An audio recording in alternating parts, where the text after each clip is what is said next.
संतांचे माता चरणावरी साष्टांग करी दंडवत विश्रांती पावलो सांभाळा उत्तरी वाढले अंतरी प्रेम सुख गौरली काया कृपेच्या उरसी नवे येणारीशी उद्धरिलो विश्रांती पावलो सांभाळा उत्तरी वाढले अंतरी प्रेम सुख तुका म्हणे मज नगडता सेवा तुका म्हणे मज नगडता सेवा पूर्व पुण्य ठेवा उडवला विश्रांती पावलो सांभाळा उत्तरी वाढले अंतरी प्रेम सुख समचरण सरोजं चांद्र नीलांबुदाभं जगन्निहित पाणी मंडनं मंडनानां करुण तुलसी माला कंदरं कंजनेत्रं सदैवहासं विठ्ठलं चिन्तयामि ज्ञानेश भगवान विष्णु निवृत्तिर भगवान हरः सोपान भगवान ब्रह्मा मुक्ताख्या ब्रह्मचित्तला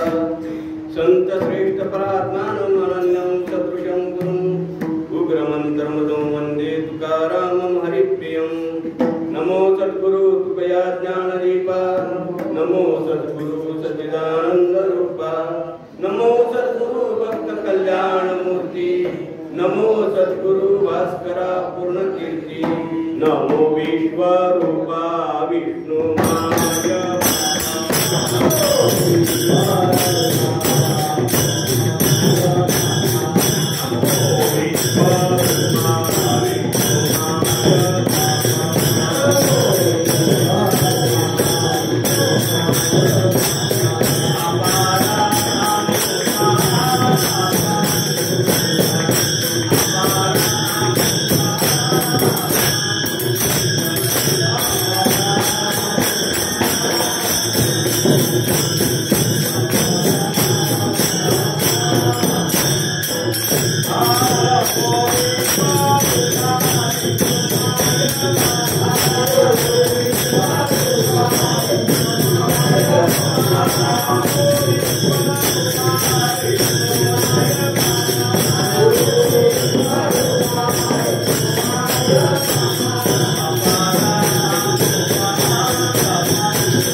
राजमान्य देशमान्य विद्वत्मान्य संतमान्य जगद्गुरु तुकाराम महाराज यांच्या पंचवेदातील संतांचे वर्णन करत असताना महाराज अभंगातून शब्दशः अभंगाचा भाव केला।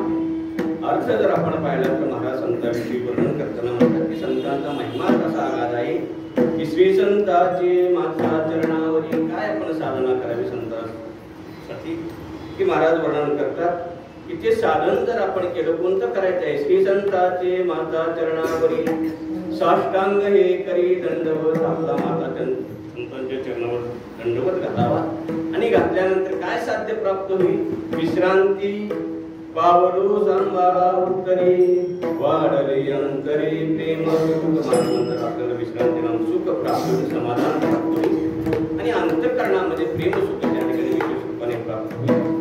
आणि हे करत असताना अजून काय विशेष आपल्याला साधन त्या ठिकाणी करायचं आहे की साध्य काय प्राप्त होईल दौरलेली काया कृपेच्या उरसी नवे येणारीशी उद्धरिलो हे साधन करत असताना महाराज म्हणतात की माझी काया संतांची सेवा करत असताना दौरू लागलेली आहे आणि त्यांची कृपा झाल्यामुळे दौरले काया कृपेच्या उरसी नवे येणारीशी उद्धरिलो महाराज श्रुती वर्णन करतात आणि ही साधना त्यांची करत असताना मला त्या ठिकाणी विशेष फळ प्राप्त झालेले कामने मद नगडता सेवा पूर्व पुण्य ठेवा उडवला या महात्म्यांची मला या अवतारामध्ये काही सेवा घडली नाही परंतु पूर्वजन्मात माझे जे काही संचित आहे जी सेवा आहे ती असल्यामुळे मात्र मला विश्रांती पावलो सांभाळा उत्तरी वाढली अंतरी प्रेम सुख विठ्ठल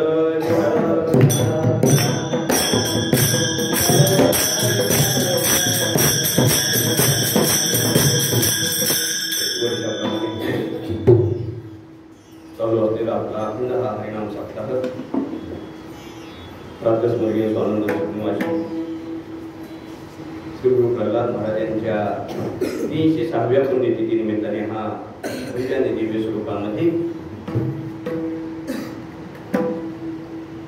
परमपूजनीय काका असतील, परमपूजनीय महाराज असतील, त्या ठिकाणी दिवाण जे असतील, त्या 3 महात्म्यांच्या मार्गदर्शनाखाली हा उत्सव गेली 3 शतकापासून या ठिकाणी सेवा चालू आहे. आणि संप्रदायामध्ये त्या ठिकाणी विशेष जर महत्व कशाला असे संत महात्मा वर्णन करतात. एक सेवा दारवंटा या आपल्या वारकरी संप्रदायामध्ये सेवेला अत्यंत महत्व आहे. आणि ज्या दरबारामध्ये आपण सेवा करत आहोत किंवा ज्या क्षेत्रामध्ये आहे की वर्णन सांगायचे की जगतामध्ये अनेक जरी तीर्थक्षेत्र असतील तरी पंढरी हे तीर्थक्षेत्र असं आहे की जगतामध्ये त्याचं वर्णन जर करायचं झालं तर त्याला उपमा देत आहे. काही ठिकाणी शास्त्रकार वर्णन करतात की काही गोष्टी अशा आहेत.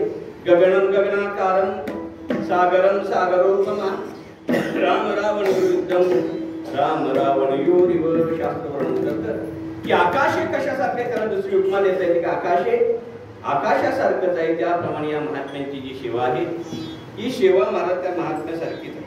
प्रल्हाद महाराज कशी असतील तरी प्रल्हाद महाराजासारखे त्यांना दुसरी उपमा देत आहे. गगनम गगनाकारम सागरम सागरोपमा सागर कशासारखा आहे की सागर नाम समुद्र हा समुद्रासारखाच आहे, आपल्या उंदी धरणासारखा नाही.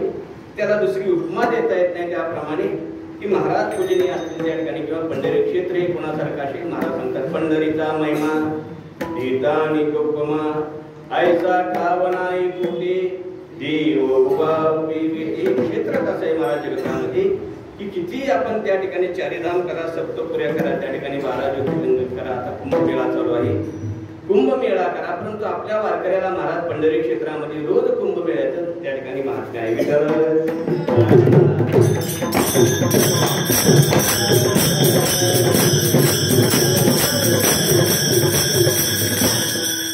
कारण ज्या महात्म्यांच्या निमित्ताने आपण ही सेवा करत आहोत. मी काही विद्वान नाही, अधिकारी नाही, फक्त सेवा महाराजांची आधी अली वकील साहेबांची सेवकी करावे सांगितले काम देते उतुपन कामा नाही या न्यायाने किंवा नवे बहुश्रुत नवे ज्ञानशील दासमी दुर्बळ वैष्णवांचा की आता महाराजांचा अधिकार जर पाहिजे झाला महाराज की त्या महात्म्याकडे विशेष रूपाने ज्ञानही होतं. चरित्र त्यांचं पहा की विशेष रूपाने वैराग्यही त्या महात्म्याकडे होता आणि भक्तीची तर मूर्तिमंत फुगळीच होते.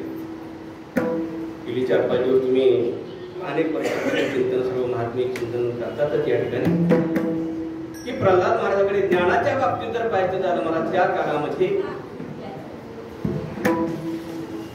की एवढं ज्ञान त्या महात्म्याकडे होतं महाराज. त्या ठिकाणी जे काही ज्ञानाच्या व्याख्या शास्त्रामध्ये सांगितलेले किंवा जे ज्ञान सहजाचं जे आपल्याला प्राप्त होत नाही भगवान सांगतात ते ज्ञान प्राप्त होण्यासाठी आपल्याला किती जन्म घ्यावे लागतात भगवान सांगतात. मनुष्याणाम सहसे कंचित जतति सिद्धये तो अनेक ठिकाणी भगवान वर्णन करतात. बहुनाम जन्मना म्हणते ज्ञानवान माम प्रपद्यते वासुदेव सर्वमिति स महात्मा सुदुर्लभ अत्यंत दुर्लभ त्या ठिकाणी ज्ञान आहे.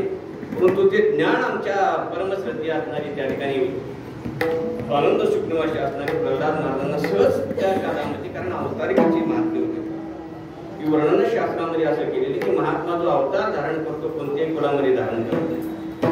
वर्णन काही ग्रंथामध्ये केलेले की कुलम पवित्र जननी कृतार्था वसुंधरा पुण्यवती जमीन अपार सव्य सुख सागरेस्मिन लीनम परे ब्रह्मणीयस्य चेता म्हणतात पवित्र ते कुळ पावना तो देश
श्लोकाचं भाषांतर करताना तुकोबराय म्हणतात की महात्मे जे अवतार धारण करत असतात त्याच कुलामध्ये धारण करतात. पवित्र ते कुळ पावन तो देश जेथे हरीचे दास जन्म घेती त्या कुलामध्ये महाराजांचा अवतार धारण केलेला आहे. म्हणून सहजच त्या कुलामध्ये मला सर्व भगवंताची एका जन्मातली आपल्यासारखी एका चातुर्मासातली चालू भाषामध्ये रौप्य महोत्सव, सुवर्ण महोत्सव, अमृत महोत्सव, शतक महोत्सव ही महोत्सव आपल्या अलीकडे आलेले आहेत महाराज. की पूर्वीच्या महात्म्यांची जी सेवा होती एका युगातली नाही. आमच्या दणाबाई वर्णन करतात त्या महात्म्यांची माऊलीपासून नळोपरापर्यंत प्रल्हाद महाराजापर्यंत जेवढे काही महात्मे झालेले आहेत या महात्म्यांची सेवा कधीपासून आहे. चौयुगाचा भक्तनामा पाठीमागे जे चारी युगामध्ये त्या ठिकाणी वर्णन जे महाभारतामध्ये व्यासमहर्षींनी केलेले कृतम त्रेता द्वापार विविधकेती चतुर्युगम आणि क्रमयोगेन भुवि प्राणेषु वर्तते. सत्ययुग, त्रेतायुग, द्वापारयुग आणि कलियुग या चारी युगामध्ये या महात्म्यांची जी सेवा चालू आहे मला त्या ठिकाणी निष्काम सेवा. यद्यदाचरते श्रेष्ठ तद्देवी करोजना वर्णन जे ज्ञानेश्वरीमध्ये करतात. एक वडील जे जे करती दया धर्म नाम ठेवीची की त्या महात्म्याने सेवा केलेली आहे महाराज. माझ्या वडिलाची राजी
प्रल्हाद महाराजांची जी सेवा होती मला सत्ययुगामध्ये, त्रेतायुगामध्ये, द्वापारयुगामध्ये, कलियुगामध्ये याशे या महात्म्यांची सेवा असल्यामुळे सहज त्यांच्याकडे ज्ञानही विशेष रूपाने होतं.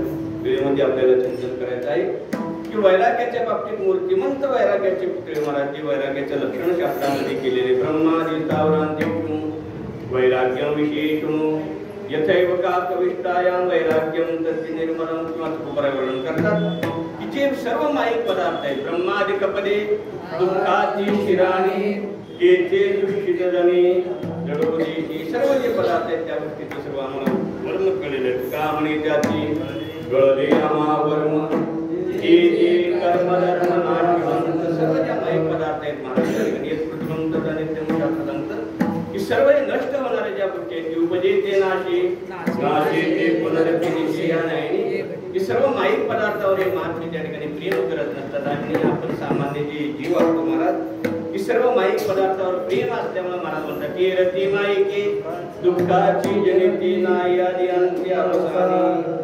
महात्मा नाही वर्णचंद्र माहीत असल्यामुळे मला सर्व पदार्थाविषयी माईक पदार्थाविषयी वैराग्य निर्माण होतं. ते वैराग्य आमच्या त्या ठिकाणी प्रल्हाद महाराजांकडे होतं. आणि भक्तीच्या बाबतीत तर महाराज एवढं चिंतन वर्णन केलेलं आहे की अखंड त्या काळामध्ये सकाळी काकड्यापासून संध्याकाळी शेजारतीपर्यंत जेवढे काही भगवंताच्या पांडुरंगाच्या मंदिरामध्ये कार्यक्रम होते महाराज अखंड त्या महात्म्याचे चिंतन सदा नाम घोष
त्याचं कारणच आहे की प्रत्येक जीवावर महाराज त्या ठिकाणी 3 प्रकारचे ऋण आहे. एक मातेपित्याचं ऋण आहे, दुसरं भगवंताचं ऋण आहे आणि तिसरं संतांचं ऋण आहे.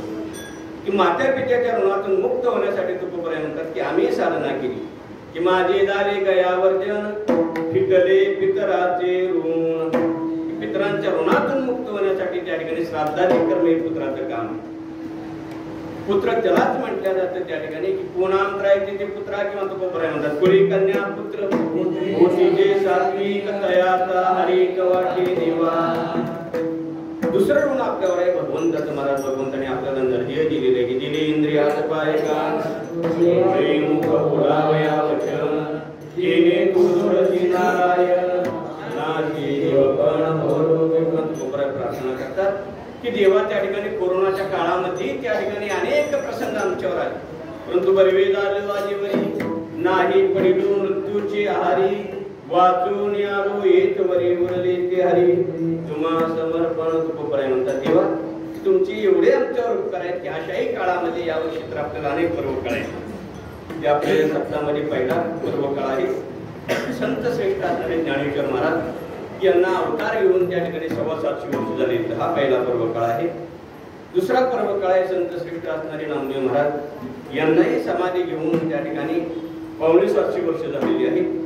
आणि तिसरा पर्व काळ आपल्या या सप्ताहामध्ये आहे त्या ठिकाणी जगद्गुरु तुकोबरायांना वैकुंठ गमन करून 350 वर 450 वर्ष झालेली. विठ्ठल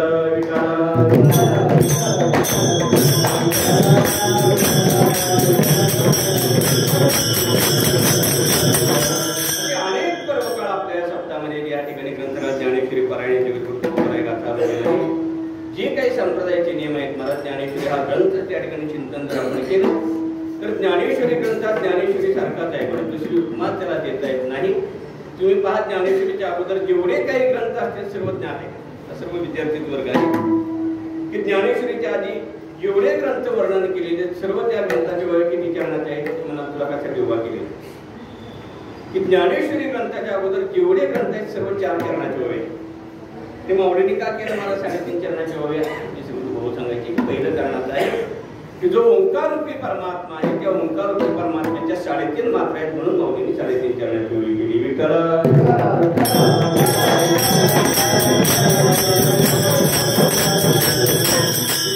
शास्त्रामध्ये वर्णन केलेले की आपल्या हिंदू धर्मामध्ये मूर्त किती आहेत?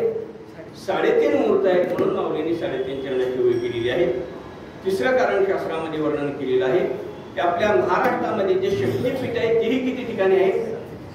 3.5 ठिकाणी आहेत म्हणून माऊलींनी 3.5 चरणाची ओळी केलेली आहे. अनेक कारण आहेत. चौथं कारण वर्णन केलं जातं आता कुंभमेळे किती ठिकाणी भरतात महाराज महाराष्ट्र सोडला तर 3.5 ठिकाणी. आणि आपल्या वारकऱ्याला महाराज रोजच कुंभमेळा कारण वर्णन संतांनी केलेलं आहे की सर्व तीर्थ महाराज पंढरी क्षेत्रामध्ये लोदंड तीर्थाजवळ सकळ तीर्थे माध्यान्हकारी येथे कुंडलिका जगतामध्ये किती तीर्थ आहेत? वर्णन शास्त्रामध्ये आहे की 350 कोटी तीर्थक्षेत्र जगतामध्ये आहेत. तेवढे रोज आपल्या पंढरी क्षेत्रामध्ये पुंडलिकाजवळ येतात. मला त्या ठिकाणी दया पुंडलिकी केला उपकार हेडावया बाल पृथ्वीचा, की रोज एवढे तीर्थ येत असल्यामुळे सहजच महाराज पंढरीकरांना त्या ठिकाणी या सर्व तीर्थात त्या ठिकाणी की स्नान त्या ठिकाणी आपल्याला कुंभमेळा रोजच पंढरी क्षेत्रामध्ये चंद्रभागेच्या स्नानामध्ये महाराज आणि एका चंद्रभागेचे स्नान केल्यानंतर तुकोबराय म्हणतात सर्व जगतामध्ये जेवढे तीर्थ आहेत अवघीचा तीर्थे गळती एक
जी साधना तुम्ही सांगितलेली संतांची प्राप्ती होण्यासाठी किंवा संतांची भेट होण्यासाठी काय साधना करावं लागेल तुकोबराय सांगतात की साष्टांग करी दंडवत की संतांच्या चरणावर मला श्री संतांची माता चरणावरी साष्टांग करी दंडवत की जे संत महात्मे आहेत मला त्या ठिकाणी यंदा वंदन करावं असं तुकोबराय वर्णन करतात.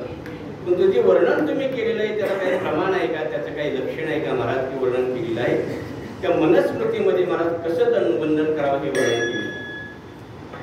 माझी 9विधा भक्ती वर्णन आचार्याने केलेले, त्यामध्ये श्रवणम, कीर्तनम, विष्णू स्मरणम, पादसेवनम, अर्चनम, वंदनम, दास्यम, सख्यमात्मनिवेदनम, की संतांचं दर्शन होण्यासाठी किंवा त्यांचा महिमा करण्यासाठी जे साधन महाराज या अंगामध्ये वर्णन करतात.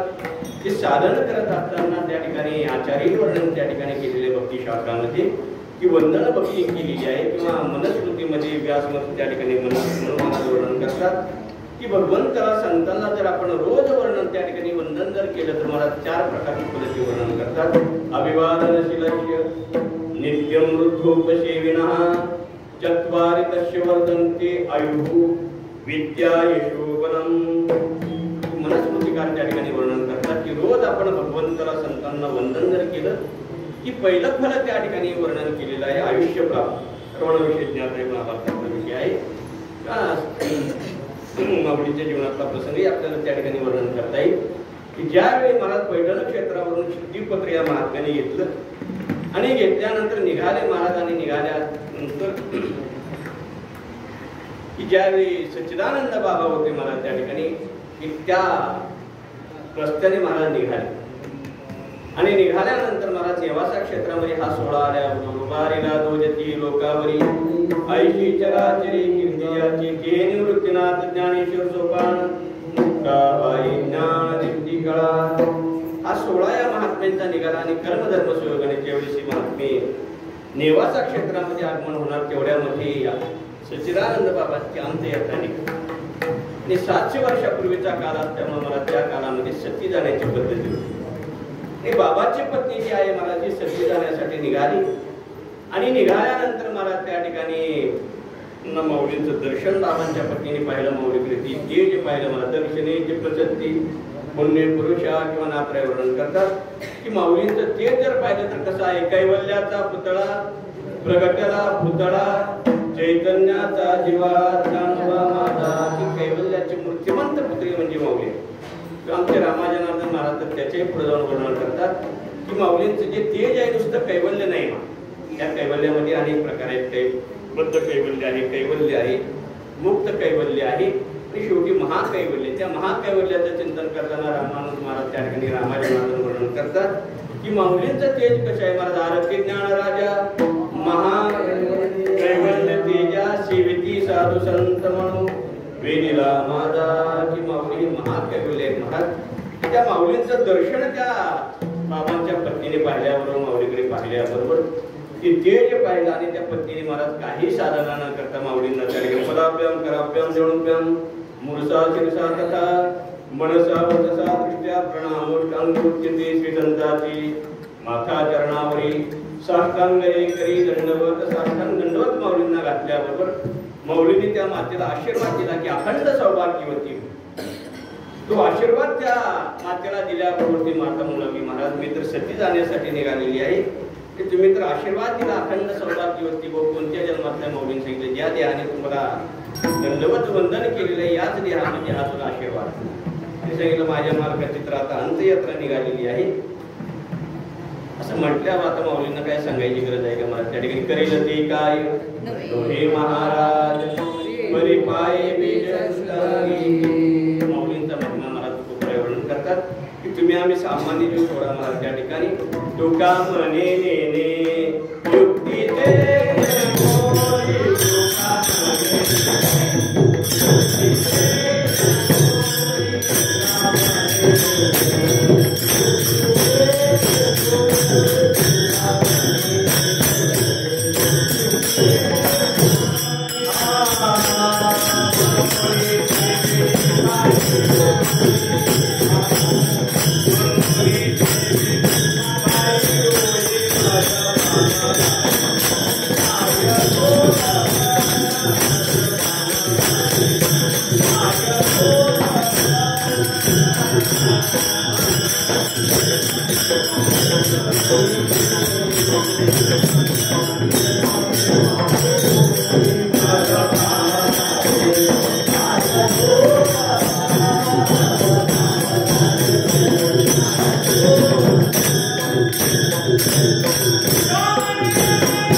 जाते. तुका म्हणे नेनो युक्तीचे ते खोली म्हणून ठेवली पाय डोई मदपा मराय काय थोरपण बाईची वाहन पायी बरी. की बाबांच्या पत्नीने बाबांचं ते प्रेत दाखवल्यावर विचारलं काय नाव आहे मला त्या ठिकाणी. त्या पत्नीने सांगितलं बाबांचं नाव सच्चिदानंद आहे असं म्हटल्यावर आता माऊलींचा अधिकार मला त्या ठिकाणी की तुका म्हणे आले समर्थाचे म्हणा तरी होई राहणार कशाचा. जसं भगवंताचं सामर्थ्य महाराज करतो मग म्हणता करतो मोकम करोति वाचालं भंगुम रंगयते गिरिं कृपातमं वंदे परमानंदमाधवं. तुकोबराय म्हणतात करेशिले तरी नोये काही राईचा डोंगर पर्वत राई आपुले करुणेची ताई करी कृपाई मधवरी. हे सामर्थ्य भगवंताचं आहे महाराज. तेच सामर्थ्य आमच्या संतांचं असल्यामुळे त्यांच्याकडे करतो मग मान्यता करून सामर्थ्य माऊलीकडे होतं की माऊलीने कृपा त्यांच्याकडे महाराज आमच्या सच्चिदानंद बाबावर केली. आणि केल्याबरोबर मला सच्चिदानंद उठ म्हटल्याबरोबर मेले माणूस हात मारल्याबरोबर झोपेतून जसा मनुष्य उठावा तसे बाबा त्या ठिकाणी उठून बसले आणि पुढचं सर्व आयुष्य माऊलींच्या चरणी अर्पण केलं. महाराज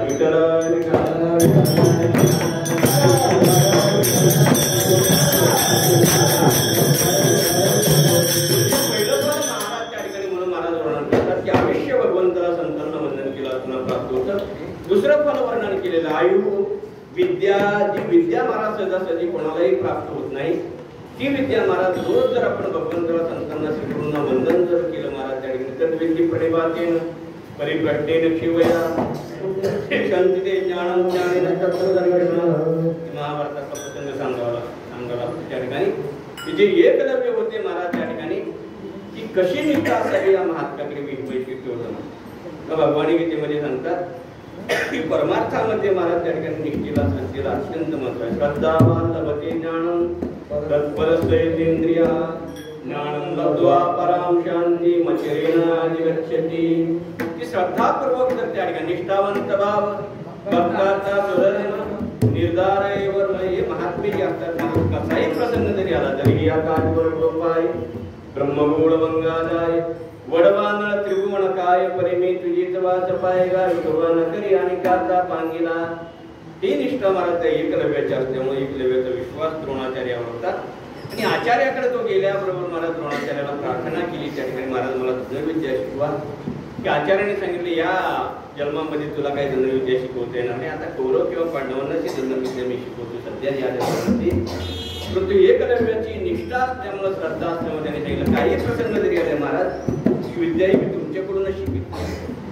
पुन्हा तो एकलव्य आपल्या आश्रमामध्ये आला महाराज आणि द्रोणाचार्यांचा सुंदर असा पुतळा तयार केला. आणि केल्यानंतर महाराज जी निष्ठा त्याची होती महाराज की ती निष्ठा असल्यामुळे विश्वासी तो करी स्वामीवरी सत्ता सकळ भोगिता होईल त्याशी श्रद्धापूर्वक महाराज रोज तिन्ही काळामध्ये की आचार्यांना वंदन त्या ठिकाणी करायचं आणि तोच प्रश्न करायचा आणि तोच उत्तर द्यायचं. महाराज असा बाण सोडू का तसा बाण सोडू का.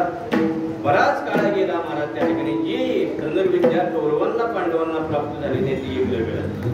प्रसंग वर्णन केला जातो महाभारतामध्ये की ज्यावेळी द्रोणाचार्य महाराज पांडवांना आणि कौरवांना घेऊन त्या गणामध्ये आले आणि आल्यानंतर या महात्म्याकडे पुढे एक पुत्र कुंक त्यांच्याकडे येऊ लागलेला आहे. ते पाहिल्याबरोबर आचार्यांना यांची परीक्षा घ्यायची होती. महाराज आचार्यांनी सांगितलं की आता ते पुत्र जे भुंकत येत आहे त्या पुत्राचं भुंकणं बंद करायचं. असा बाण सोडायचा भुंकणं तर त्याचं बंद झालं पाहिजे परंतु तोंडातून रक्त येतं कामा. असं एक बोलणं सोपं आहे परंतु कृतीमध्ये अन्न अनुभवामध्ये अत्यंत कठीण आहे. महाराज बराच वेळ झाला त्या ठिकाणी 8:15 वाजत आले तरी बाण सोडायला काही कौरवही तयार नाहीत पांडवही तयार नाहीत. बराच वेळ झाल्यानंतर एकलव्यानं पाहिला असा कौरवही बाण सोडायला तयार नाहीत पांडवही नाहीत. त्या एकलव्याने महाराज जसा आचार्याने बाण सांगितला होता तशा पद्धतीने बाण सोडला. सोडल्याबरोबर त्या पुत्र्याचं भुंकणं बंद झालं. आचार्यांना आनंद झाला आणि आचार्य सवास म्हणाले अर्जुना ही तुझ्याशिवाय विद्या महाराज त्या ठिकाणी कोणाकडेही धनुर्विद्या नाही. आता द्वापार युगातला अर्जुन होता कलियुगातला नव्हता महाराज. आता कलियुगातला अर्जुन असता तर म्हणला असता हा महाराज आपणच हे केलेला आहे. परंतु द्वापार युगातले अर्जुन असल्यामुळे महाराजांनी सांगितलं महाराज मी हा काय बाण सोडलेला नाही. जवळच महाराज त्या ठिकाणी दुर्योधन होता. तो म्हणाला अर्जुन अरे तू सोडला नाही आम्ही कुणी कौरवांनी बाण सोडलेला नाही. हा बाण कोणाकडून आलेला आहे तेवढ्यामध्ये तू एकलव्य होता महाराज आचार्यांच्या समोर आला. आणि आल्याबरोबर आचार्यांना पुन्हा त्या ठिकाणी पदाभ्याम कराभ्याम जाणुभ्याम मुरुसा शिरसा तथा मनसा वचसा दृष्ट्या प्रणामोटांग उच्यते श्री संताची माता चरणावरी साष्टांग करी दंडवत साष्टांग दंडवत आचरणाला घातला आणि म्हणू लागला महाराज ही आपणच आम्हाला विद्या शिकवलेली. तर दुर्योधन त्या ठिकाणी तमोगुणी असल्यामुळे दुर्योधन म्हणू लागला महाराज जी विद्या तुम्ही कौरवांना शिकवली नाही, पांडवांना जी धनुर्विद्या शिकवली नाही, त्या एकलव्याला कशी काय तुम्ही धनुर्विद्या शिकवली? आचार्यांच्या काही लक्षात उत्तर येणं महाराज त्या ठिकाणी. आणि दुर्योधन महाराज त्या ठिकाणी तमोगुणी असल्यामुळे जास्त म्हणू लागला खायचं कणगीत आणि गायचं एकल्याचं कलियुगामध्ये आम्हाला नाही की आता द्वापार युग चालू आहे महाराज, की असं कसं तुम्ही त्या ठिकाणी केलं? पुन्हा त्या एकलव्याने सर्वांना प्रार्थना केली, कौरवांना पांडवांना आपल्या आश्रमामध्ये नेलं. तो पुतळा आचार्यांचा दाखवला महाराजांनी, त्याची निष्ठा त्या ठिकाणी असल्यामुळे स्वामी काल गुरुभक्ती पितृवचन सेवापती हेची विष्णूची महापूजा अनुभव नाही तुझा, की त्या एकलव्याचा विश्वास त्या महात्म्यावर होता महाराज. आणि ते सर्वांनी पाहिल्यावर सांगण्याचा अर्थ म्हणजे जी विद्या कौरवांना प्राप्त झाली नाही, पांडवांना प्राप्त झाली नाही, ती एक विद्या मला त्या एकलव्याला प्राप्त झाली.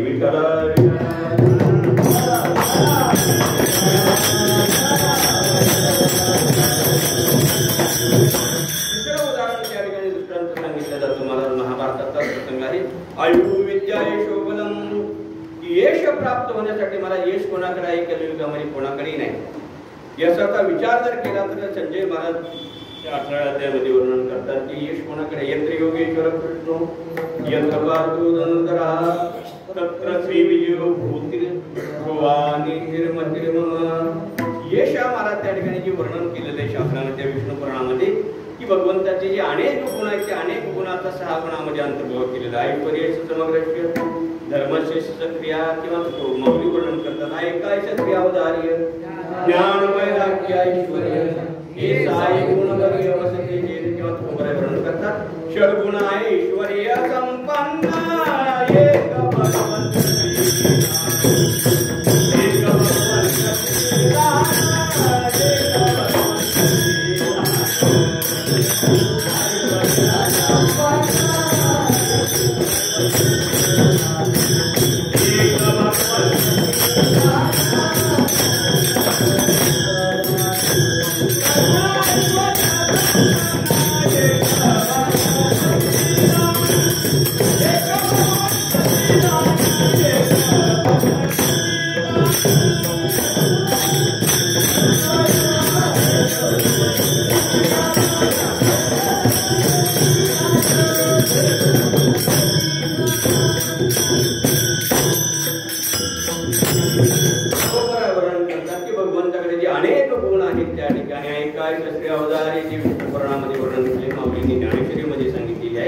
किंवा गाथ्यामध्ये महाराज वर्णन करतात. षड्गुण ऐश्वर्य संपन्न एक भगवंताची जाण, की भगवंताकडे हा यश गुण आहे महाराज.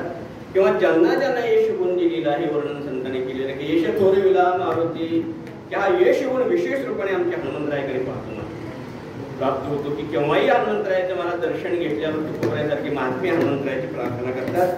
ते हनुमंतराया त्या ठिकाणी की आम्हाला तुम्ही जी साधना केलेली आहे भगवंताची, जे साधनं तुम्ही आम्हाला वर्णन केले तुकोबराय वर्णन करतात त्या ठिकाणी.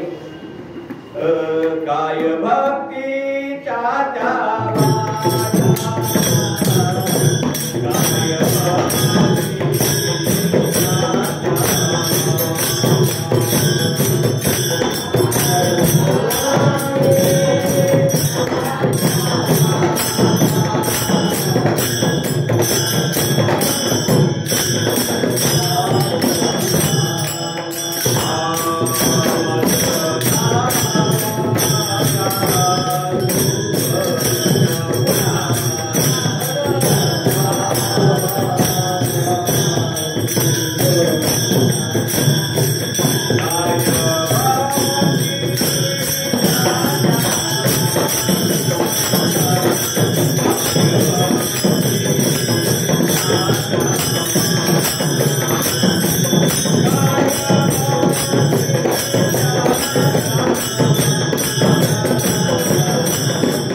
हनुमंता तुम्हाला काय भक्तीच्या त्या वाटा महाराज आपल्या वाङ्मयामध्ये वर्णन केलेलं आहे. त्याप्रमाणे यश होऊन जर पाहायचं झालं असेल तर पुन्हा महाभारताचं चिंतन करावं लागेल की ज्यावेळी युद्ध कौरव पांडवाचं होणार होतं, समोरासमोर दोन्ही युद्धे आलेली आहेत, कौरवाचे सैन्य आलेले आहेत, पांडवही समोर आलेली आहेत आणि आता युद्ध सुरू होणार एवढ्यामध्ये महाराज धर्मराजा अत्यंत त्या ठिकाणी हुशार असल्यामुळे त्यांनी महाराज काय केलं, समोर कृपाचार्य, द्रोणाचार्य, सर्व भीष्माचार्य, सर्व रथी महामंडळी असल्यामुळं की धर्मराज महाराज आपल्या रथातून खाली उतरले आणि उतरल्याबरोबर भीष्माचार्याला त्या ठिकाणी पदाभ्याम कराभ्याम जणोभ्याम मूर्छाशील साधता मनसा वचसा दृष्ट्या प्रणामोष्टांग उच्चते श्रीदंताची माता चरणावरी साष्टांग भीष्माचार्याला साष्टांग दंडवत आमच्या धर्मराजाने घातला महाराज की धर्मराजाने आशीर्वाद दिला विजयी हो. पुन्हा कृपाचार्य होते त्यांनाही वंदन केलेलं आहे, त्यांनी तोंड भरून आशीर्वाद दिला की विजयी भगवत आहे. कृपाचार्य सर्व आचार्यांना महाराज त्या ठिकाणी वंदन धर्मराजाने केलेले सर्वांना ज्ञात आहे. आणि पुन्हा युद्धही झालं महाराज आणि युद्ध झाल्यानंतर यश कोणाला प्राप्त झालं, शेवटी महाराज त्या ठिकाणी पांडवांना विजय प्राप्त झालेला आहे. म्हणून भगवंताला संतांना सर्वांना वंदन केले असल्यामुळे मला त्या ठिकाणी यशही प्राप्त होतं. ते चौथं वर्णन केलं, आयु विद्या यशोबलम, चौथं फल वर्णन केलेलं आहे नमस्कार करत असताना की बलही त्या ठिकाणी प्राप्त होतं. महाराज रामायणाचा प्रसंग आहे, हनुमंतरायाच्या चरित्रामध्ये पहा की हनुमंतराय एवढे बलवान होते. महाराज त्यांचं वर्णन करतानाच असं केलेलं की मनोजवम मारुतुल्य वेगम जितेंद्रियम बुद्धिमतां वरिष्ठं वातात्मजं चवानुयुक्तं श्रीरामदूतं. किंवा तुकोबराय वर्णन करतात की हनुमंतराय किती बलवान आहे. हनुमंत महाबली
जसं अनेक अभंगामध्ये महाराजांचं वर्णन करताना हनुमंतरायाचं त्या ठिकाणी शूर आणि धीर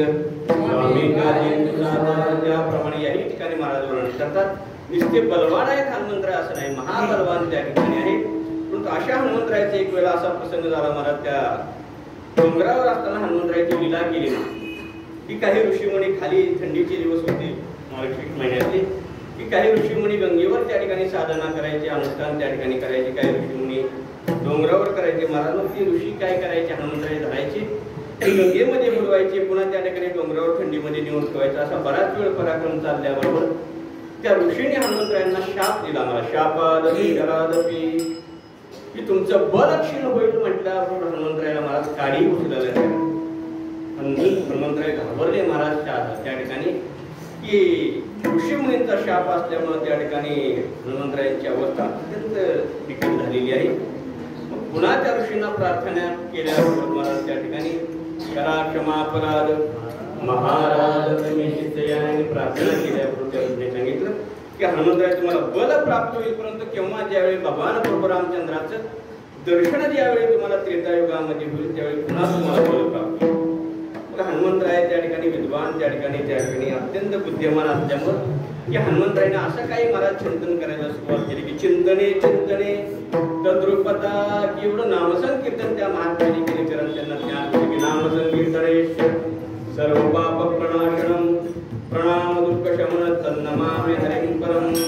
की नामसंकीर्तनामध्ये एवढं सामर्थ्य आहे की नामसंकीर्तन साधन पै सोपे जळतील पापे आपल्यामुळे महाराज की हनुमंतरायाने एवढं नामसंकीर्तन करायला सुरुवात केली. श्रीराम जय राम जय जय राम श्रीराम जय राम जय जय राम रघुपती राघव राजा राम पतित पावन सीताराम श्रीराम जय राम जय जय राम श्रीराम जय राम जय जय राम. भगवंताच्या नामसंकीर्तनामध्ये एवढं सामर्थ्य आहे महाराज की जेवढं आपण नामसंकीर्तन करतो तुकारामांचं तुका म्हणे चित्त झालिया निर्मळ येवणी गोपाळ राय तेथे. आणि हनुमंतरायाचं चिंतन काय आपल्यासारखं साध्यनं वाटतं असं नव्हतं महाराज की अखंड चिंतन असल्यामुळे राजा राम राम राम सीता राम राम राम राजा राम राम राम सीता राम अखंड चिंतन केलं महाराज. चिंतने चिंतने तद्रुपता एवढं चिंतन केलं हनुमंतरायांनी मला तो परमात्मा प्रभू रामचंद्र समोर उभा राहिले. नीलांबुज श्यामल कोमलांगम सीता समारूपित वामभागम पाणो सायकम महाचारुचापम नमामि रामं प्रभू क्षणातम. प्रभू रामचंद्र दिसल्याबरोबर महाराज तुकोबराय करतात की रामाचा नाम महिमाच असा आहे की राम म्हणता रामची होई जय.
गोविंदाचे पवाडे कामामध्ये काम काय म्हणा राम राम जाईल भवश्रम तो होईल दुःखाची याने की हनुमंतरायांची मला सेवा झाल्यामुळे मला त्या ठिकाणी स्वतः त्यांना भगवंताचं दर्शन झालं आणि झाल्याबरोबर त्या ठिकाणी शास्त्र वर्णन करते त्याप्रमाणे पदाभ्याम कराभ्याम मनोभ्याम मुसा शिक्षाचा मनसा वाचचा दृष्ट्या प्रणाम सांग उच्यते की हनुमंतरायाने प्रभू रामचंद्राच्या चरणावर मला साष्टांग दंडवत घातल्याबरोबर मला पुन्हा त्यांना बल प्राप्त झालं.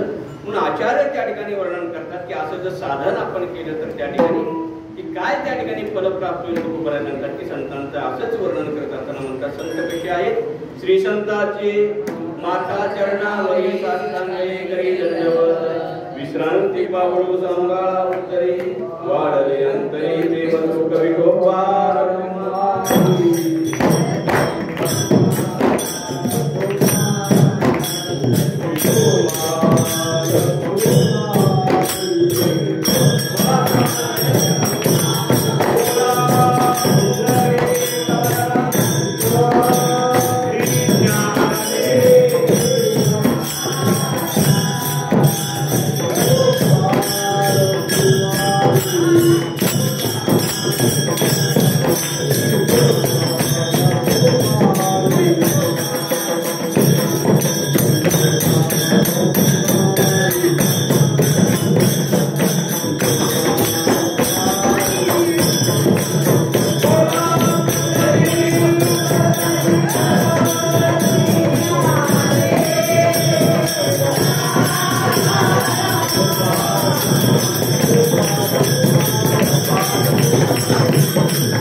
तुम्ही वाजवा मग हा बदली करा श्री संतांची मग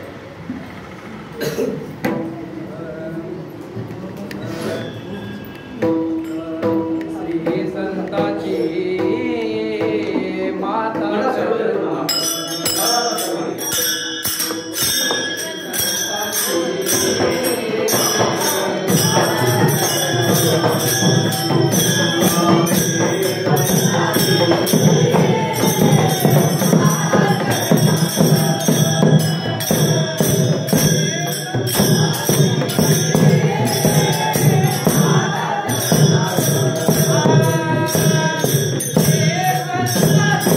Yeah.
श्रीसंताचे माता चरणावरी साष्टांग एकरी दंडवत विश्रांती पावलो सांबा उत्तरी वाढले अंतरी श्रीमंत तुम्हाला या भागातून की संतांचं वर्णन करत असताना संतांचं विशेष वर्णन करताना की जे वर्णन महाराजांनी केलेले की जे वंदन करावं याला काही आधार आहे का आपण पाहिलं मनुस्मृतीमध्ये वर्णन केलेलं आहे की भगवंताला संतांना वंदन जर केलं तर 4 प्रकारची फलं प्राप्त होतात आय विद्या यशोबलम अभिवादनशीलस्य नित्यम मृत्यूपशील नाही पाहिलं आणि पाहिल्यानंतर आपण मग संत महात्मे कशी असतात अभंगामध्ये जर पाहिलं की गाथ्यामध्ये अभंग करत असताना शास्त्राच्या दृष्टीने जर पाहिलं तर जगतामध्ये 4 प्रकारचे लोक आहेत त्यामध्ये काही पामर आहेत काही विषयी आहेत काही जिज्ञासू आहेत आणि काही मूळ संत वाङ्मय जर आपण पाहिलं तर गाथ्यामध्ये 3 प्रकारचे लोक वर्णन करतात प्रकाराचे 3 तुका म्हणे केले जण मग गाथ्यामध्ये अभंग पाहत असताना मला 3 प्रकाराने अभंग पाहिल्या जातात काही अभंगामध्ये आश्चर्याचं वर्णन केलेली आहे काही अभंगामध्ये आश्चर्याचं वर्णन केलेली आहे आणि काही अभंगामध्ये आदरता वर्णन केलेली आहे मग आजच्या अभंगामध्ये काय वर्णन केलेलं आहे आश्चर्यता आहे आश्चर्यता आहे का आदरता आहे ते वर्णन करत असताना आपण जर चिंतन केलं महाराज की गाथ्यामध्ये चिंतन जर केलं तर महाराज आपला माथा जर जागेवर आणायचा असेल तर गाथ्याचं चिंतन आपण करावं लागतं ते चिंतन करत असताना अभंगात या अभंगामध्ये महाराज वर्णन करतात की पहिला शब्द महाराजांनी वर्णन केलेले की श्री संतांची माता चरणावरी साष्टांग एकरी दंडवत गाथ्यामध्ये पहा महाराज की श्री शब्द हा वर्णन करत असताना संतांचे जेवढे काही अभंग आहेत संत प्रकरणातील पाहतात एकच तुम्हाला अभंग असा पाहायला मिळेल की त्यामध्ये श्रीने वर्णन केले आता भगवंताचं वर्णन करताना गाथ्यामध्ये 2 वेळेला श्री शब्द आले कोणत्या वेळेला एक ठिकाणी वर्णन करतात श्री पंढरीच्या पतीचा पावन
किंवा नाटामध्ये एका अभंगामध्ये पुन्हा वर्णन केलेले श्री अनंता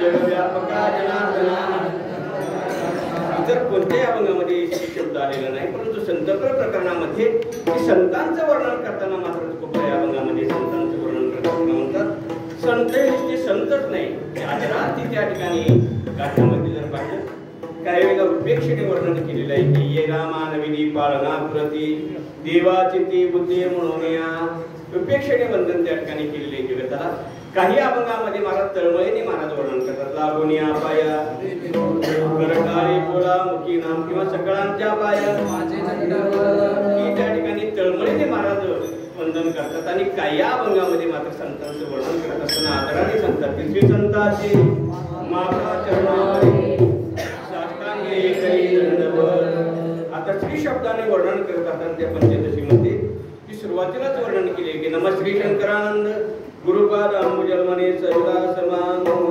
ग्राहकासैक कर्मणी. की चिंतन जर केलं तर महाराज महात्म्याकडे कोणतीच त्या ठिकाणी श्रीनाम लक्ष्मी असते. महाराज त्या लक्ष्मीचं चिंतन करत असताना आपल्या संप्रदायामध्ये दोन प्रकाराने केलेलं आहे. एक संताकडे ज्ञानरूपी लक्ष्मी आहे आणि दुसरी आहे भक्तिरूपी लक्ष्मी. जी भक्तिरूपी लक्ष्मी आहे ती संताकडे विशेष रूपाने आहे आणि ज्ञानरूपी म्हणजे ब्रह्मविद्यारूपी जी लक्ष्मी आहे ती दोन्ही संताकडे महाराज आपल्याकडे पाहायला मिळते.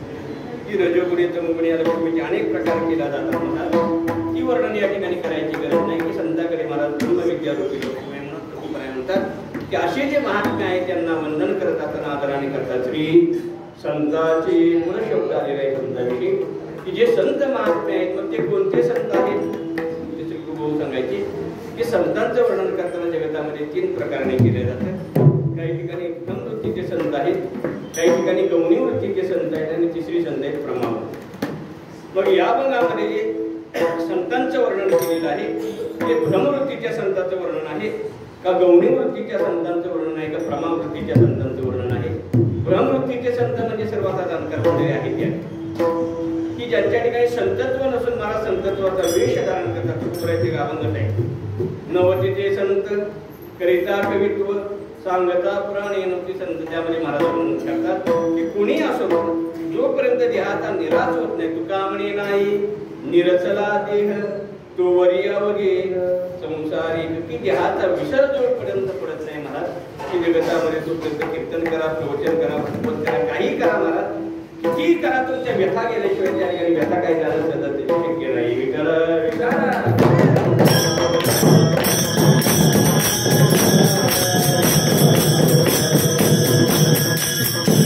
असे काही आहेत महाराज संतांना संतत्वाचा वेश धारण करता सर्वांना पूर्वीची महात्मे दृष्टांत सांगत होते की एका गावामध्ये असाच एक विद्वान महाराज बोलण्यामध्ये चतुर होता आणि जगतामध्ये अशी माणसं असताना सहज प्रसिद्धी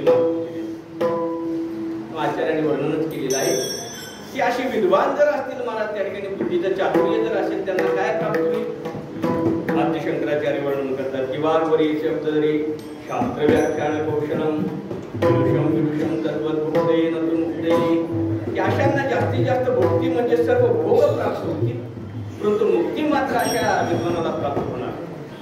त्याप्रमाणे एका गावामध्ये चातुर्मास त्यांनी केला की आपला विषय चालू की जे ब्रह्मवृत्तीचे ज्यांच्या ठिकाणी संदर्भ नसताना वेश धारण करतात आणि जगताला फसवतात ना त्याप्रमाणे एका गावामध्ये तो राहिला बोलण्याच्या चतुर असला त्यामुळे सर्व गावांना त्याला गावाला लोकांना वेळ अनेक प्रकारच्या विद्या त्याला येत होत्या आणि वशीकरण विद्या असल्यामुळे सर्व गाव येणं त्याच्या मागे कर्मधर्मसुयोगाने महाराज वारीचा सोहळा आला. आषाढी वारी जवळ आली होती आणि एक वारकरी त्या गावाकडून त्या गावामध्ये त्या महात्म्याचा वारकऱ्याचा मुक्काम पडला आणि त्या विद्वानाचं महाराज रोज प्रवचन त्या गावामध्ये होतं. लोक म्हणाले महाराज तुम्ही गेल्यापासून वारकरी त्या विद्वान आलेला आहे महात्मा आहे आणि एवढं प्रवचन आहे तुम्ही त्यांचं ऐकल्याबरोबर त्या ठिकाणी तुम्हाला विशेष फळ प्राप्त होतं. आता हे वारकरी होते महाराज त्या ठिकाणी आणि सामान्य वारकरी नाही. वारकऱ्याचा विचार करत असताना महाराज की वारकरी त्यालाच म्हटलं जातं की वारंवार वारकरी जो वारंवार आळंदी पंढरीची वारी करतो महाराज त्याला वारकरी म्हणतात. मग त्याच्याही पुढे जाऊन वर्णन केलेलं आहे की काया वाचा म्हणे जीवे सर्वस्वे उदार बाप रुक्मारीवर विठ्ठलाचा वारी कर. जो वारकरी असतो महाराज त्याचा अधिकार जर पाहिजे झाला तर तुकोबाराय म्हणतात पंढरीचे वारकरी जी अधिकारी मोक्षाचे इंदलिके दिलावर करुणा कर विठ्ठले. मग आपल्याला वारकरी व्हायचं का महाराज व्हायचे विद्यार्थी म्हणतात महाराज हो वाटते त्याला प्रत्येक तुझं तुकोबाराने या ठिकाणी मोक्ष जर पाहिजे असेल तर अगोदर वारकरी वाणी नंतर झाला तर महाराज झाला न झाला ते काही फरक पडत नाही.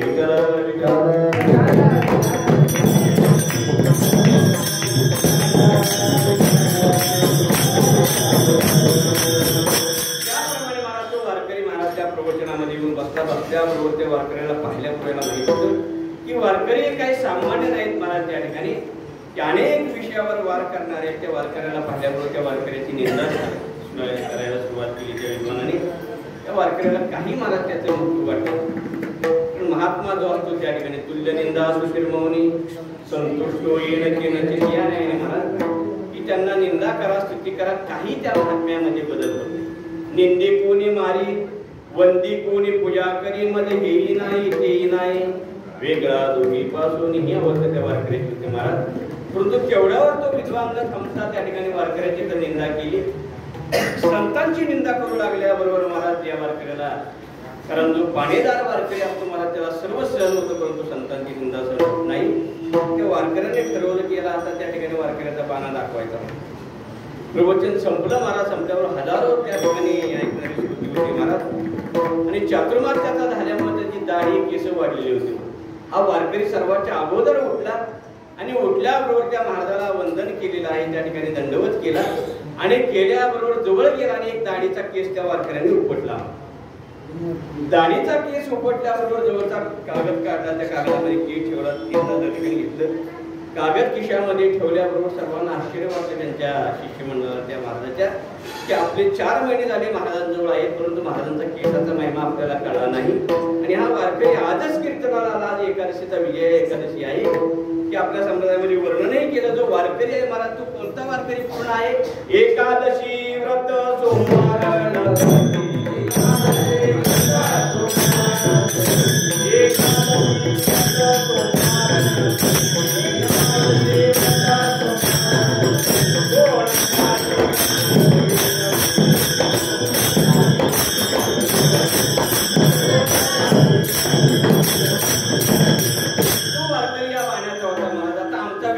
एकादशी केली तर सोमवार नाही. सोमवार असला तर एकादशी नसती. काही काही महाराज मंडळी तर असे आहेत की एकादशी त्यांना असेल का नाही आणि सोमवार तर नाहीत म्हणून. परंतु तुकोबराय म्हणतात की दोन्ही व्रत आपल्या वारकऱ्यांना महाराज विशेष आहे. ह्या शिवरात्रीचा सोहळा आहे महाराज की आपल्या वारकरी संप्रदायामध्ये जो पांडुरंग परमात्मा आहे त्या भगवंताकडे हजारो वर्षापूर्वी ज्यावेळी आद्य शंकराचार्य आले आणि आल्याबरोबर पांडुरंग परमात्मा दर्शन घेताना त्यांच्या मुखातून जे पांडुरंग अष्टक निघालं महाराज त्यामध्ये वर्णन करताना या भगवंताचं वर्णन करताना आचार्य म्हणतात तरी द्वाचं नीलमेघाववासं रमा मंदिरम सुंदरम चित्प्रकाशम वरम द्विष्टिकाया समन्यस्तपादम परब्रह्मलिंगम वजे पारणम सुंदर तेजान चंद्रभागे तटी कुंडलिका पाटी सुंदर परमात्मा आहे महाराज त्या ठिकाणी. आणि आचार्याने त्यांना पाहिल्याबरोबर त्या ठिकाणी परब्रह्मलिंगम म्हणजे पांडुरंग आवडी पंढरी भीमा पांडुरंग चंद्रभागा कुंडलिक की अशी अवस्था महाराज त्या ठिकाणी आहे. त्याप्रमाणे त्या वारकऱ्यांनी महाराज तो केस किसा ठेवताना लोकांनी विचारलं का हो महाराजांच्या केसाचं काय फळ आहे. त्यांनी सांगितलं याला शिक्षा आता दिली पाहिजे. त्यांनी सांगितलं हा केस जर तुम्ही खिशामध्ये ठेवला तर 100 रुपये जर तुमच्या खिशामध्ये असते केस ठेवल्याबरोबर सकाळपर्यंत 1000 रुपये तयार होतात म्हणाले महाराज. विकला विकला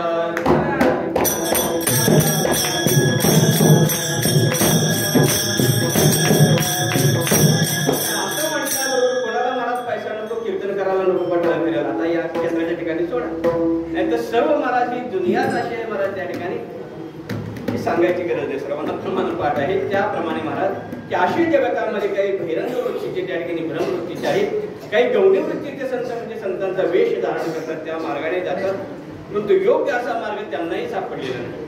परंतु तुकोबरायजी या अभंगामध्ये संतांचे वर्णन करतात जी प्रमावृत्तीचे संत तुकोबराय वर्णन करतात त्यांचे किंवा आचार्यांनी त्या ठिकाणी शास्त्रामध्ये वेदांत शास्त्रामध्ये की संत कोणाला म्हणावं त्यांनी वर्णन केलेलं आहे की अनावरणिष्ठ आदेयता निरूपित अप्रतिगत्वावच्छिन्न कारुण्यत्वावच्छिन्न भगवन्नामृतः तत्साधनेन परप्रयोजन स्वप्रयोजनाभावत्वं संतत्वं शास्त्रामध्ये त्याचं वर्णन संतांचं केलेलं आहे. किंवा निळोपराय वर्णन करतात त्या ठिकाणी तेची संत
बरोबर वर्णन करतात की चकारात्मक त्या ठिकाणी वर्णन करतात.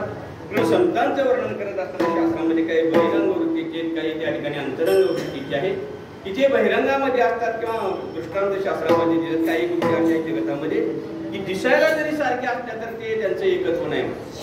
दोन दृष्टांत त्या शास्त्रकारांनी दिलेले आहेत की काक कृष्ण पिक कृष्ण गोबेरू पिक काकयो वसंत समये प्राप्ते काक काक पिक पिका. शास्त्रकार म्हणतात की कावळा आणि कोकिळे दिसायला दोन्ही पक्षी सारखे दिसतात. परंतु ज्यावेळी वसंत ऋतू येतो त्यावेळी काक कृष्ण पिक कृष्ण गोवेदो पिक काकयो वसंत समये प्राप्ते काक काक पिक पिका. वसंत ऋतू आल्याबरोबर कोकिळेचं जे गायन होतं मला त्यावेळी हा कावळा आणि कोकिळ लागतात. दुसरा दृष्टांत शास्त्रकारांनी दिलेला आहे. हंस शुक्लो बक शुक्लो गोवेदो बकांसयो क्षीरनीर विभागे तू हंसो हंसो बको बका.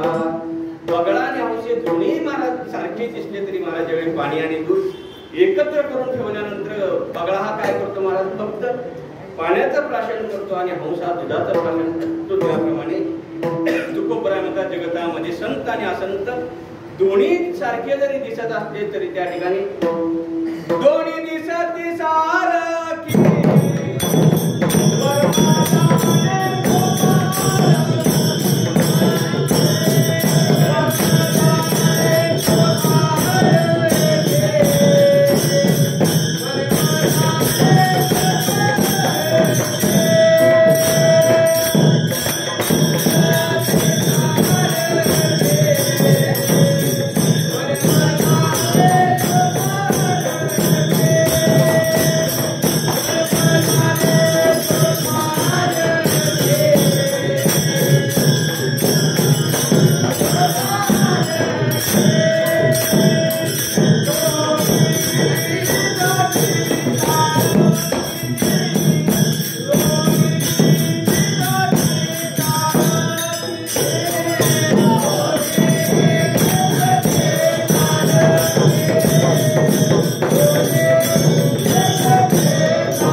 सर्वस्व प्रेम त्या ठिकाणी भगवंतावरच. आणि असे जे महात्मे तुकोबराय म्हणतात की अशा महात्म्यांना आपण काय करावं. श्री संताचे माथा चरणावर आपला माथा जर त्यांच्या चरणावर ठेवला आणि कसा ठेवावा साष्टांग करी दंडवत. साष्टांग दंडवत जर अशा महात्म्यांना घातलं तर आपल्याला फल काय प्राप्ती होतं. तुकोबराय म्हणतात विश्रांती पावलो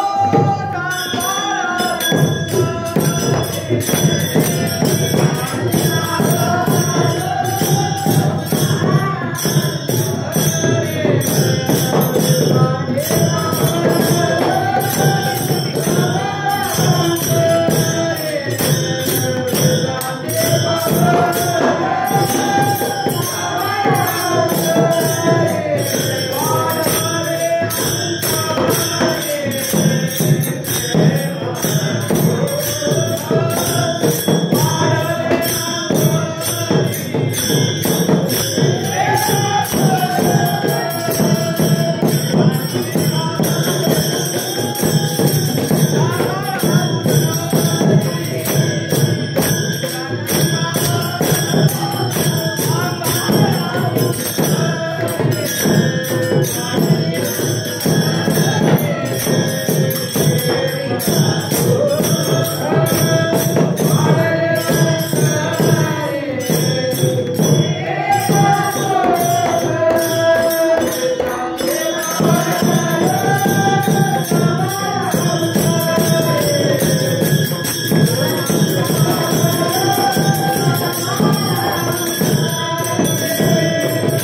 साष्टांग दंडवत घालता तर मला सांगतात चालते काय काम तुम्ही विश्रांती पावलो सांभाळा उत्तरे वाढले अंतरे प्रेम सुख विश्रांती. एक तर महाराज त्या ठिकाणी भगवंताकडे किंवा भगवंतापेक्षाही मला ज्या भगवंताला विश्रांती घ्यायची होती पंढरी क्षेत्रामध्ये मिळाली की वर्णन करताना नामदेवराय म्हणतात की पांडुरंगाला विश्रांती घेण्यासाठी कुठे जावं लागलं. नामा म्हणे देवा चला पाया पाया विश्रांती घ्या नामदेवराय करतात. आळंदी गाव पुण्यभूमी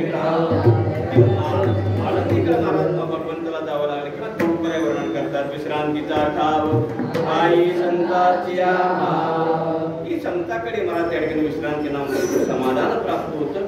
मी संतांना वंदन केल्यानंतर आम्हाला ते सुख समाधान प्राप्त होईल. महाराज म्हणतात वेळ आपली संपलेली आहे की अशी विश्रांती आम्हाला प्राप्त. विश्रांती पावलो सांभाळा उत्तरी वाढले अंतरे प्रेम सुख. अजून काय आपल्याला प्राप्त झालं. डवरली गाया बेजावरसे नव्याना ऋषी उद्धरिलो. आणि अशा महात्म्यांची सेवा करत असताना या जन्मामध्ये घडली नाही.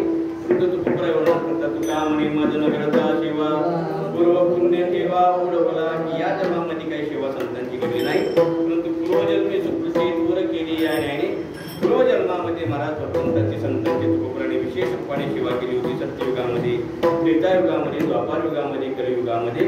म्हणून तुकोपराय संतांचं वर्णन करताना म्हणतात की तुका म्हणे माझं न घडता सेवा पूर्व पुण्य सेवा ओढवला विश्रांती पावलो सांभाळा तरी वाढले अंतरी प्रेम सुखापणे एवढीच प्रार्थना करू की भगवान पांडुरंगाच्या ठिकाणी मला ही विश्रांती संतांना प्राप्त झालेली आहे. जे समाधान जे सुख त्यांना प्राप्त झालेले तीच विश्रांती सर्वांना आपल्याला प्राप्त व्हावी.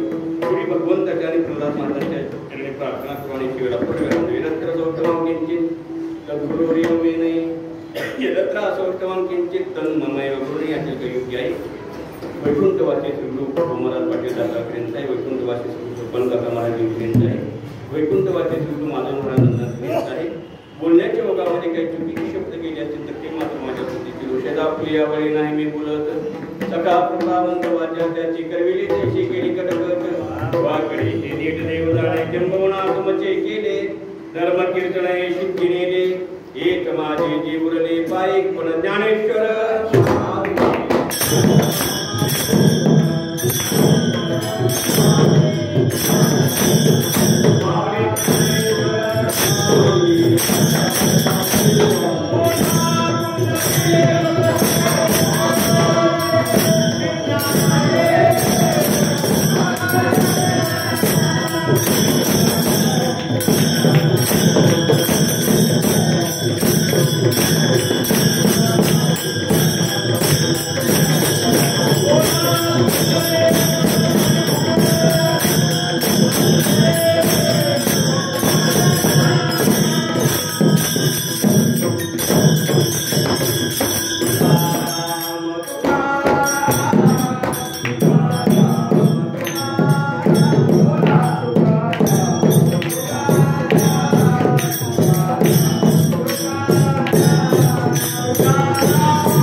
Thank